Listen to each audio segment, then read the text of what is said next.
What's up, YouTube? In the summer, I was told I can't wear my Kango. Well, it's winter time. Is it all right to rock my Kango now? So, welcome to another episode of kevmacvideos lying ass stories. Crying ass stories. Well, let's go to dying stories. And the money ain't no hoe in me, boy, I keep it 100. Since it's a drought on real niggas, how the fuck could you hate? Could he not sit and walk around wild trying to die? And the money ain't no hoe in me, boy, I keep it 100. Uncut G, I ain't no rapper. If you want a verse, nigga, come to my hood so I can stop. And the money. That was it. I never stopped banging. I started banging hard, then I got so hard till it was a shame. Welcome to another episode of kevmacvideos, true stories. Today I'm gonna try to give y'all a trilogy. My brother, my uncle, and my father, right? So let's start in 1983. 1983, my brother caught a burglary. So he was in the county jail, 18 years old, going on 19. For the OGs, the Crips wore gray back then, a gray khaki suit. So he would come down with his khakis on and shirt button to the top and all that old stuff. And then we would visit. I remember we used to always go down there and visit him. And then they shot him to Chino Institution for Men in Chino, California. He was on a 90-day observation. Seemed like it was way more than 90 days, though, because we used to go visit him every weekend. And once again, for the OGs, y'all remember, we used to go just bring whatever we wanted to the visits. Whatever food we wanted, you could bring to the visits. So I remember my father's mother used to always make these tuna sandwiches and peanut butter and jelly sandwiches. Tuna was my favorite sandwich. Pops used to go buy these Mexican tamales, either off the east side or down in Chino, right near the prison. And we would take these and other items in for the visit with my brother. And these was great times, man. It's like picnicking with the family, you know what I mean? You get family time and some good sandwiches. And I used to enjoy it. I used to enjoy these weekends, man. I couldn't wait till the weekend, sort of. Sometimes I didn't want to go. I'm like, man, I don't want to go see that nigga. Because remember, we wasn't on the greatest of terms, but you couldn't tell we didn't get along whenever we went to visit him. Like, because it was a part of me that I always looked up to and admired my brother. I just wanted to be slicker and smoother than him in every aspect of life. Whether it was criminal activity, whether it was fooling the family about our lifestyle, or with ladies. I think I achieved that goal. But nevertheless, I built up this somewhat jealousy because I felt like I'm going to school trying to get good grades. I'm going to school doing good. I'm at home doing good. Aside from what I got away with that my parents didn't know about or the law didn't know about. And I'm like, this nigga's a criminal. This nigga's straight crazy with it. All this shit he did on the street as a kid, as a youth, getting kicked out the house, gang banging, getting caught with guns, going to jail, getting caught spray painting on the wall, all of that. And I'm like, he gets all the attention. Like you would think he graduated from college the way they treated him. And I felt like I wasn't getting attention. I felt like I wasn't getting the proper attention or enough attention, especially from my father. And I was a little shocked at how moms who work with gangs in Compton, you know what I mean, as a counselor, and she was very high in the education. She had great education herself, and she used to not really push education on us, her kids, but she taught us, you know, education was a great thing. And so I'm thinking, you know, I should get some reward from that. I'm thinking I should get more attention. Why don't we go out and celebrate me sometime instead of celebrating him every weekend? But I remember during that time, for you Dallas Cowboy fans, Hollywood Henderson was in Chino with my brother and the Onion Field Killer, I believe. Sometime I got to check my memory. It may have been somebody else, but I believe it's the Onion Field Killer at the time. And I used to love the visits. I'm going to keep it 100. I love the visits. So then he goes off to YA, and we going to visit him. Different family members had started going to visit him. We had good times visiting bro. You know what I mean? Still damn near every weekend. Then bro goes off to Camp Fenner up in the mountains in the snow. Yeah, we still visiting him. We still taking him shit. I remember, see, at Camp Fenner, we used to take the radio. So I used to take my radio, take tapes of new music and shit, and give bro tapes. Bro could have whatever tapes he wanted. He'd take back to the camp with him and stuff like that. And,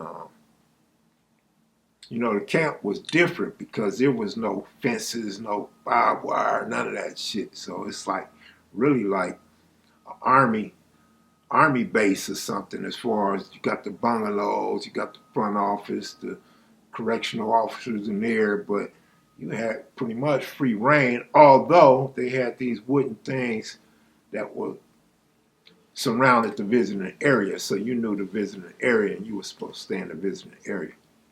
But bro would come out in his khakis, his corduroy house shoes, his Pendletons, in the snow. I'm like, man, I guess you get used to it when you live in there every day, right? I wasn't used to it. I'm cold. I got to have beanies on. I got to have thing over my head. I got to have double socks on. I got to have thermals up under my pants. All that old shit. But anyway, so, yeah, I used to feel some type of way about giving bro all this attention. And before you knew it, man, in 80, 83, I failed a few classes in high school. I'm writing on all the walls.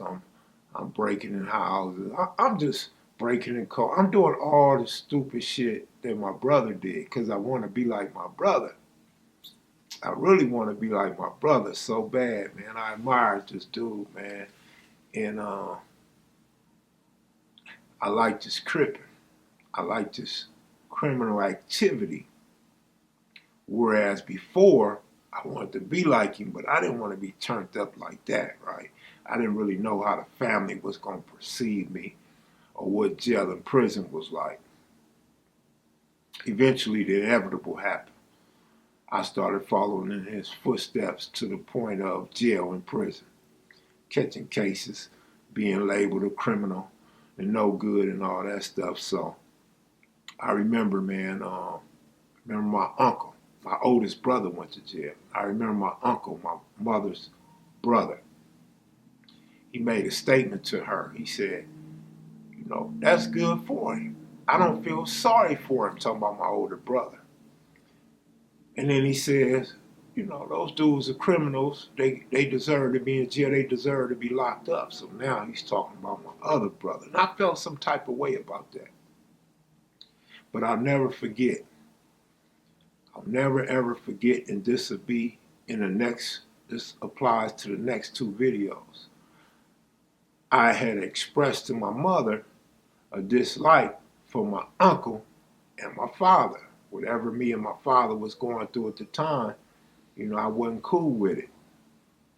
Probably the fact that I didn't live with him and he didn't do anything for me, anything meaningful to me that I understood at the time, right? I ain't gonna say he was a deadbeat, but he had dead feet. He didn't march to the beat of my drum. He didn't look out for me, right?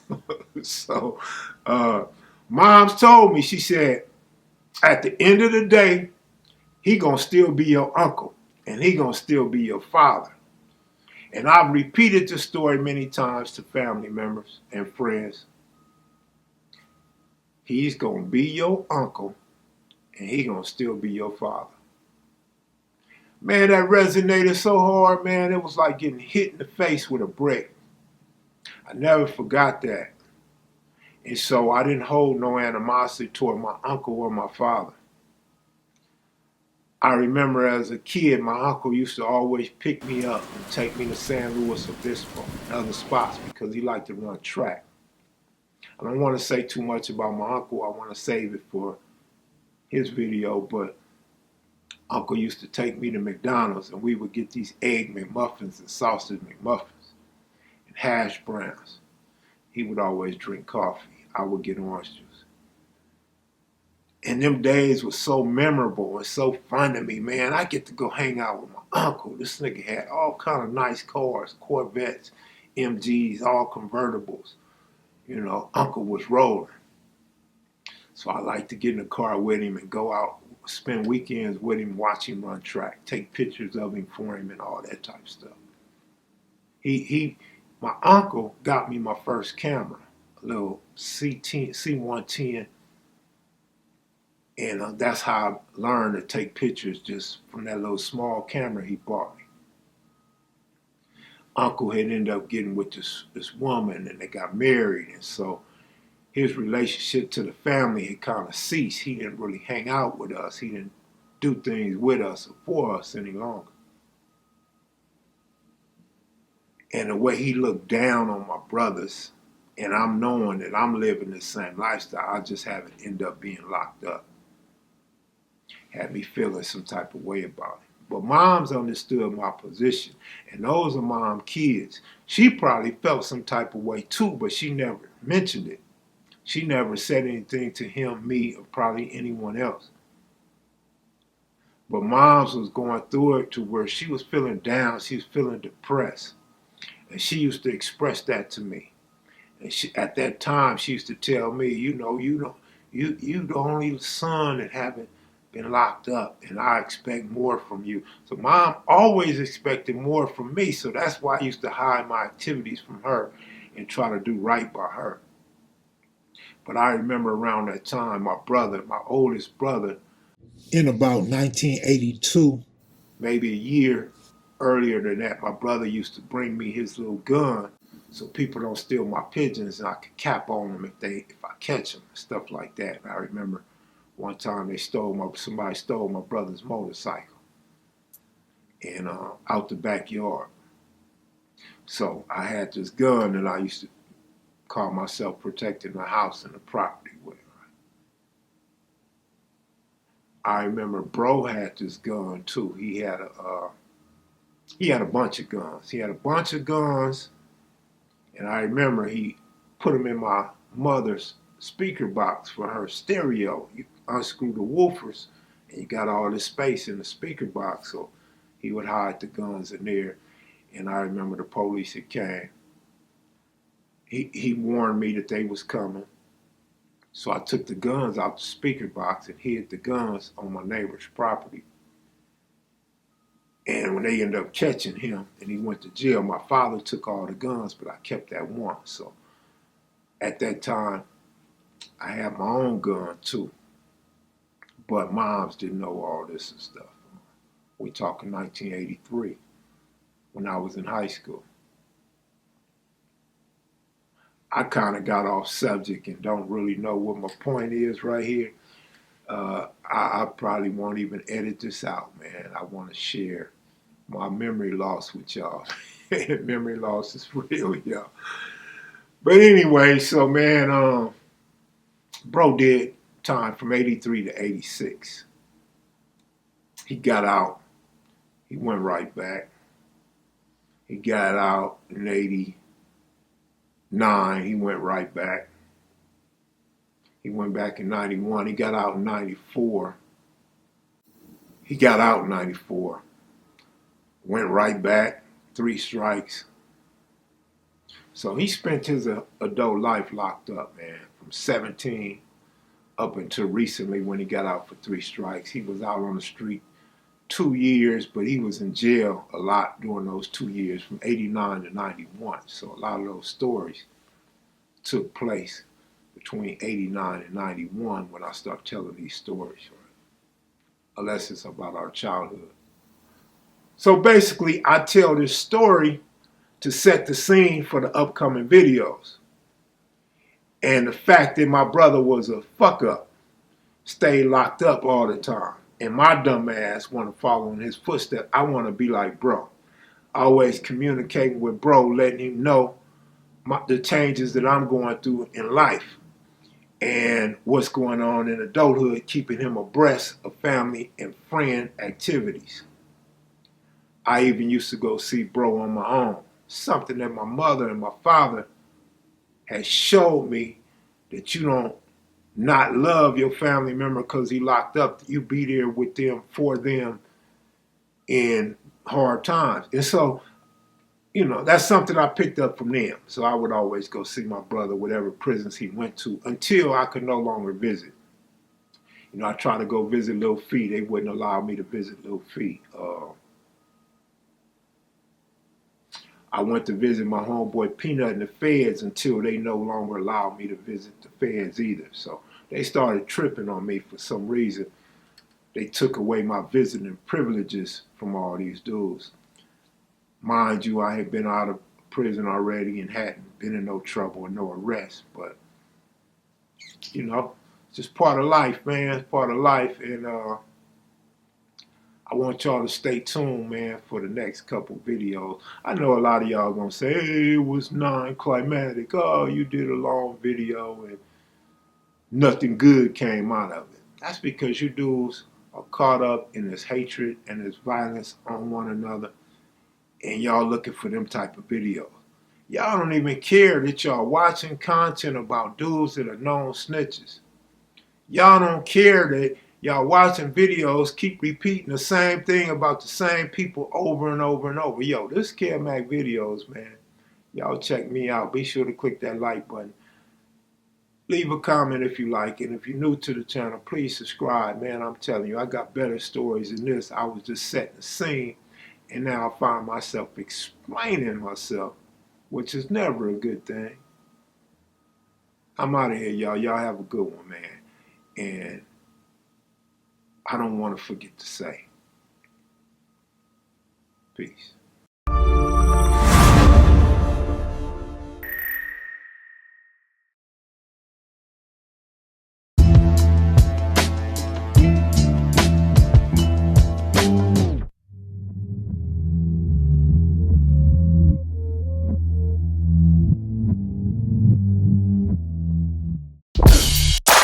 This is Los Angeles.